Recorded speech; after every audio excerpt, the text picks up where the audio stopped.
I'm Lisa Carter, and for 14 years, I've poured my heart into Blue Ridge Animal Clinic, nestled in the heart of Asheville, North Carolina. At 42, I'm the vet who knows every dog's bark and every cat's favorite scratching spot.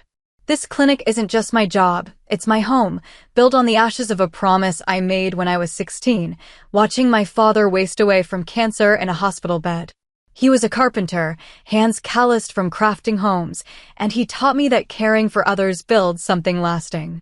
I became a vet to honor that, to care for creatures who can't speak their pain. That morning, I sat across from Mark Sullivan, Pinnacle Veterinary Group's regional manager, in a conference room that still smelled of the old oak desk Dr. Sam Grayson used before he retired. Mark's suit screamed Wall Street, and his tablet glowed with charts I wasn't meant to understand. "Lisa, your profit margins are thin," he said, tapping the screen. "We're cutting costs, starting with compensation. Your salary will align with industry standards, 60% of what you earn now." His smile was polished, like he'd rehearsed it. Nothing personal, just business. I froze, my pulse hammering. 14 years, countless late nights stitching wounds, handwriting sympathy cards, celebrating puppies growing into old friends, all reduced to a number slashed by 40%. My mind flashed to my mother, her medical bills piling up in my small apartment, where photos of pets I've saved line the walls.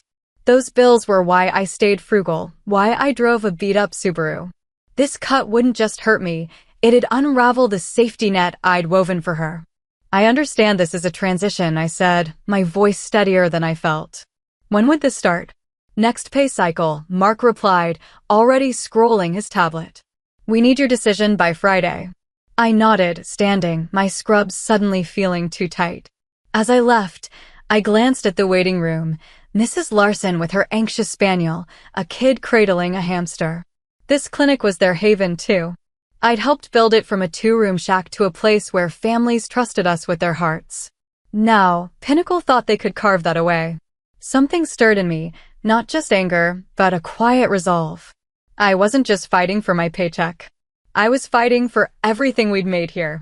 The clinic's waiting room hummed with familiar sounds, paws tapping, a cat carrier rattling, as I passed through after Mark's bombshell. My hands shook, but I forced a smile for Lila Bennett, our receptionist of 10 years, who was updating charts behind the counter. Lila's a single mom, her son's soccer trophies crowding her desk, a reminder of the life she fights for. I knew she'd heard something, her brow furrowed like it did when bad news came. "You too," I whispered, glancing at the clients nearby. She nodded, her voice low. 30% cut, plus they're slashing my hours. "You." 40, I said, the number bitter on my tongue. "What are you gonna do?" Lila looked at the waiting room, a retiree with a limping collie, a young couple with a kitten. "I don't know, Lisa. But this place, it's not gonna be the same." Her words hit like a stone. Blue Ridge wasn't just a job for me. When I started here, fresh from vet school, it was a rundown office with flickering lights. Sam Grayson took a chance on me, a kid from Asheville's working-class edges, still raw from losing Dad. I'd promised myself I'd build something he'd be proud of, something that cared for creatures the way I couldn't care for him. Over the years, I trained techs, expanded exam rooms, and turned this place into a sanctuary where families brought their pets, knowing we'd listen. My apartment's walls, papered with thank you notes and kids' crayon drawings of their dogs, told that story. But it was more than that. Mom's hospital bills, her oxygen tanks hum a constant in my life, meant I couldn't afford to lose this income. Every paycheck kept her out of debt's jaws. Pinnacle's cut wasn't just a slap to my pride, it was a threat to her fragile stability. As I looked around the clinic at the photos of pets I'd saved pinned to the bulletin board, I felt the weight of it all, my father's memory, my mother's future, this community's trust. I couldn't let it crumble. Back in my office, I sank into my chair, the faint scent of antiseptic grounding me. The weight of Mark's offer pressed against my chest, but I couldn't let it show. Not here, where clients expected Dr. Lisa to be steady, the one who'd hold their hand through a pet's last moments. I glanced at the photo on my desk, me and Dad, laughing at a county fair, his arm around my shoulders. He'd always said, "Build something that matters, Lisa." I wasn't about to let Pinnacle undo that. I stepped out to check on Lila, who was still at reception, her fingers hovering over the keyboard. "You okay?" I asked, keeping my voice low so the family with a chubby beagle wouldn't hear.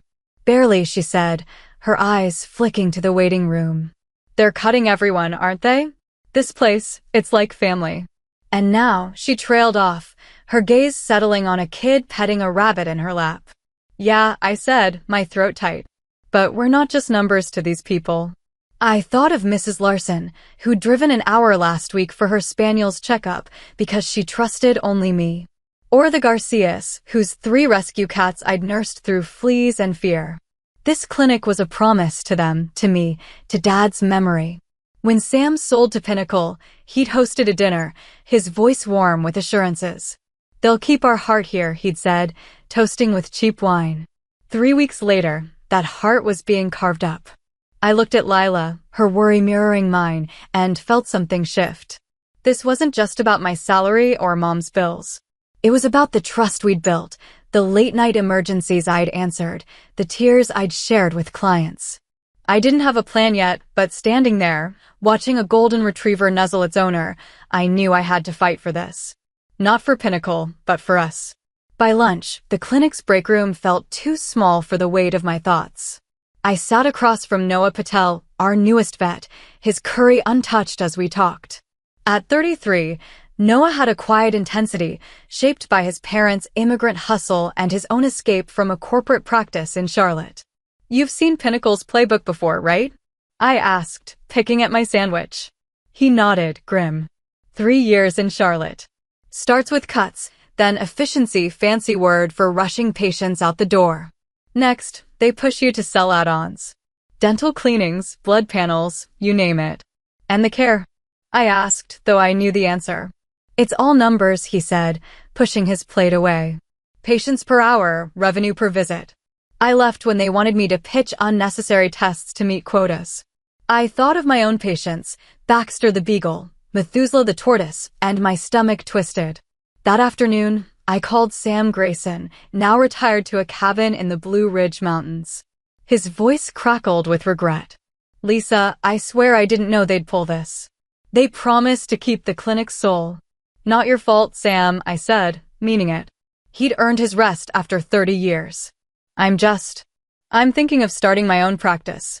A pause, "Then you should. You've got the heart, the clients. Asheville needs a place like that." His words lit something in me. That night, I sat at my kitchen table, laptop open, researching storefronts and loans. My apartment, cluttered with pet photos and Mom's old quilt, felt like a war room. I called former colleagues who'd opened their own clinics, their advice fueling my nerve. The idea was terrifying: debt, risk, leaving the only place I'd ever worked, but it felt right. I wasn't just saving my job. I was saving the trust of families who called me at midnight, who sent me Christmas cards. I was saving Dad's belief in me. Friday morning broke with a clarity I hadn't felt in weeks. I'd spent nights hunched over my laptop, mapping out costs for a new practice, rent for a storefront on Laurel Creek Drive, equipment deals, a loan from a local bank where I'd been a customer since I was 18. The numbers were daunting, but the alternative, staying under Pinnacle's thumb, betraying my patience and Dad's memory, was worse. I stood outside Mark Sullivan's office, resignation letter in hand, my heart pounding but sure. "Come in," Mark called, barely looking up from a video call. He ended it abruptly, swiveling to face me. "Lisa, your decision?" I slid the envelope across his desk. "My 2 weeks' notice." His polished mask cracked, surprise flickering. Resurfaced quickly. "You're leaving over a market adjustment? You're a senior vet. This is how acquisitions work." "It's not just the pay cut," I said, steady. "I'm pursuing something new. I'll ensure my patients are covered during the transition." He leaned back, studying me like I was a line item.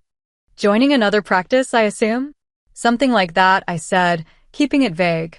I'd learned Pinnacle's contracts had clauses about client poaching, though my lawyer friend said they were shaky in North Carolina. By noon, the news spread like wildfire. Lila caught me by the filing cabinets. "Is it true?" she whispered, her eyes wide with hope and fear.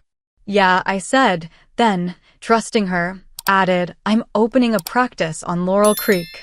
Small, but mine. Her face lit up. That's incredible, Lisa. Noah pulled me aside later, between appointments. I'm in, whatever you're planning, he said, his voice firm. Sadie, our head tech, texted that night, count me in. Each show of support felt like a brick in the foundation I was building, not just a clinic, but a place where care still mattered. As I drove home, Mom's voice echoed in my head, you're your father's daughter, Lisa. Build something real.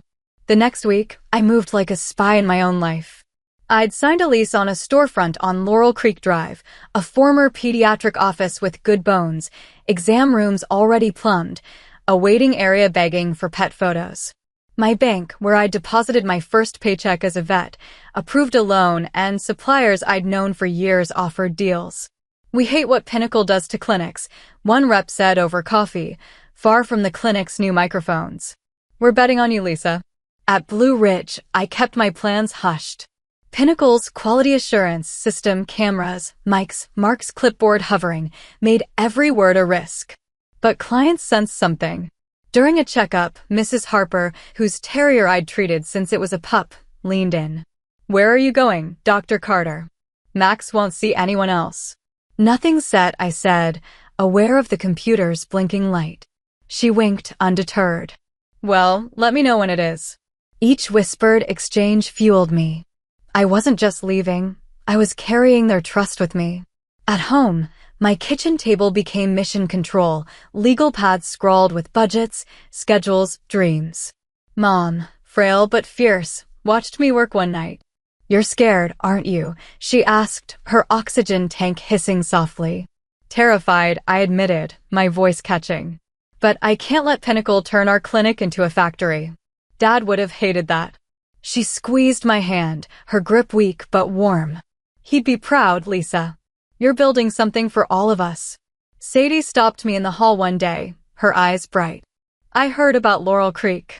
I'm ready when you are. Noah nodded the same during a stolen moment by the supply closet.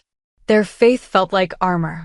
Every step, every lease clause, every equipment order was a promise to them, to my patients, to the kid I was when I swore I'd make Dad's lessons matter. Pinnacle could have their numbers. I was building a home. Pinnacle's grip tightened like a noose. A week before my last day, a new fee schedule appeared on the break room board. Vaccinations up from $45 to $65. Dental cleanings now $425. Worse, care packages, pushed tests most pets didn't need, like blood panels for healthy kittens. I stared at the board, my coffee going cold. This wasn't cost-cutting, it was fleecing families who trusted us. During Mrs. Ellis's visit with her arthritic cat, Socks, I faced the new reality. Pinnacle's protocol demanded a $500 senior panel, despite Socks's clean tests 2 months prior. Mrs. Ellis, on a fixed income, clutched her purse. Is this necessary, Lisa? So soon? I hesitated, Mark's shadow looming through the exam room's window. The new owner set standard protocols, I said carefully, but in my opinion, Socks can wait 4 months. Relief softened her face, but Mark burst in, his smile all teeth. Mrs. Ellis, I'm Mark Sullivan, regional manager, he said, launching into a pitch about early detection and a one-time discount that still gouged her budget. Her shoulders sagged as she agreed, guilt in her eyes. After she left, Mark turned to me. Lisa, we expect you to back our protocols. Your attachment to clients is clouding your judgment. Attachment. I snapped, voice low but sharp. It's called trust. It's why people come here. I thought of Dad, how he'd built trust with every hammer swing, and felt my resolve harden. Mark checked his watch. 1 more week, and we won't need your approach. That night, I found a worse blow in Socks's file. Patient reassigned to Dr. Wells, effective immediately. Dr. Carter no longer primary. A quick check showed my other patients, Baxter, Max, Methuselah, reassigned too. Pinnacle wasn't just pushing me out, they were erasing my bonds. Lying awake, Mom's bills and Dad's voice swirling in my head, I knew I couldn't wait. Laurel Creek had to open now, or everything I'd built would be lost. The discovery of my patient's reassignment lit a fire under me. Pinnacle wasn't just cutting my pay, they were stealing my life's work, the trust I'd earned from families who called me at 2 a.m. when their dog seized. I couldn't let them win. At 2 a.m., I emailed my lawyer, Claire, who'd been guiding my practice setup. Need to open Laurel Creek in 2 weeks, even if it's bare bones. Possible? Her reply came at dawn, with temporary equipment and tight scheduling, yes. Call me. I barely slept, my mind racing with plans. Laurel Creek storefront was ready, walls painted, exam tables on order, but 2 weeks was ambitious. Still, every reassigned patient file pushed me harder. I thought of Mom, her frail hands folding laundry as she told me, "You fight for what's right, Lisa." This was right. At the clinic, I kept my head down, but clients kept asking, "Where are you going, Dr. Carter?" Mr. Torres whispered while I checked his tortoise's shell. "Methuselah needs you." I smiled, dodging the question, aware of Pinnacle's microphones. But their loyalty, quiet, fierce, felt like a lifeline. Lila slipped me a note during a break, a list of 20 clients who'd called, asking about me. At the bottom, she'd written, "When you need a receptionist, I'm first in line." Her faith, like Noah's and Sadie's, steadied me. I met them at a diner off Biltmore Avenue, far from Pinnacle's reach. Over coffee, I shared the plan. Laurel Creek Animal Hospital opens in 2 weeks. I need a vet and a tech who care about animals, not quotas. Noah grinned. "I'm in." Sadie nodded. Same. Their trust was a spark, but fear lingered. Pinnacle's reach, Mom's bills, the risk of failing Dad's memory. Still, as I drove home, passing Asheville's twinkling lights, I felt it. This wasn't just a practice. It was a promise to keep fighting, for my patients, for my team, for the kid who swore she'd make a difference. My final day at Blue Ridge dawned with a strange calm, like the quiet before a storm. I'd spent the morning calling suppliers, confirming equipment rentals, and prepping Laurel Creek for its rushed opening. As I parked in my usual spot for the last time, I felt Dad's presence, his voice steady. "Build it strong, Lisa." I walked in, ready to end this chapter. The morning was heavy with goodbyes. Lila hugged me, her eyes misty. "You're doing the right thing," she whispered. Even newer staff, sensing the clinic's shift, offered quiet nods. My schedule was light for appointments, the rest blocked for transition activities, Pinnacle's code for paperwork and control. At noon, Mark summoned me to the conference room. I expected routine forms. Instead, I faced Mark, a lawyer named Ms. Hargrove, and an HR director, their faces stern. "We have concerns, Dr. Carter," Mark began. "We believe you're planning a competing practice, violating your contract." Ms. Hargrove slid a cease and desist letter across the table, barring me from practicing within 20 miles for a year. I didn't flinch. "I never signed a non-compete," I said, pulling my file from my bag. My lawyer reviewed everything. North Carolina law limits these clauses for vets, especially when patient care is at stake. Mark's jaw tightened. The lawyer glanced at the HR director, who shifted uncomfortably. "We're not debating legalities," Mark said. "We want a smooth transition for our clients."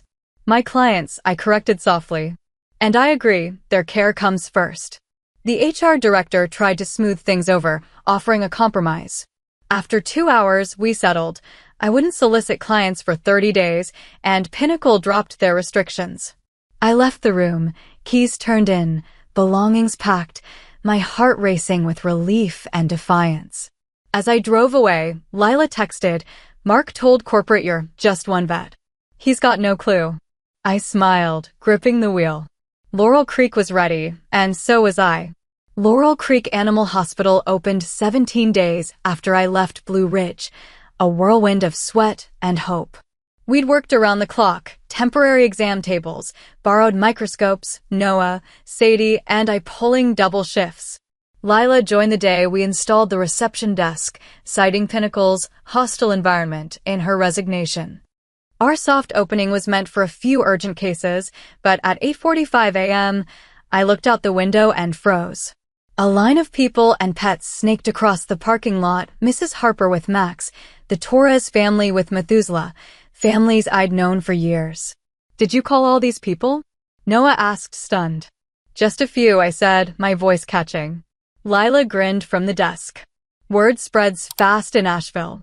Clients poured in, their stories the same. They followed me, not Pinnacle's brand.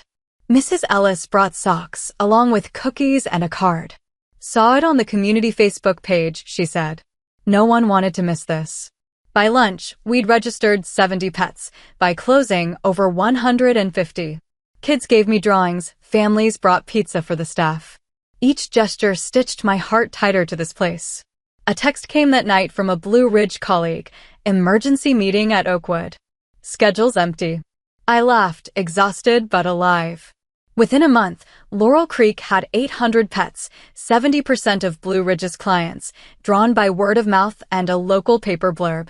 The pet groups are buzzing, one client said, her lab puppy squirming. Everyone knows you stood up to the corporate machine. 3 months in, Sam Grayson visited, his eyes bright as he toured the clinic. You built something real, Lisa, he said, voice thick. I should have sold to you. I hugged him, my throat tight. Later, an email from Mark arrived, requesting a meeting about Asheville's veterinary landscape.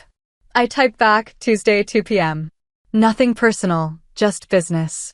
Standing in Laurel Creek, surrounded by wagging tails and purring friends, I felt Dad's pride. This wasn't revenge, it was home. To everyone who's followed this journey, thank you. You've walked with me through betrayal, fear, and triumph.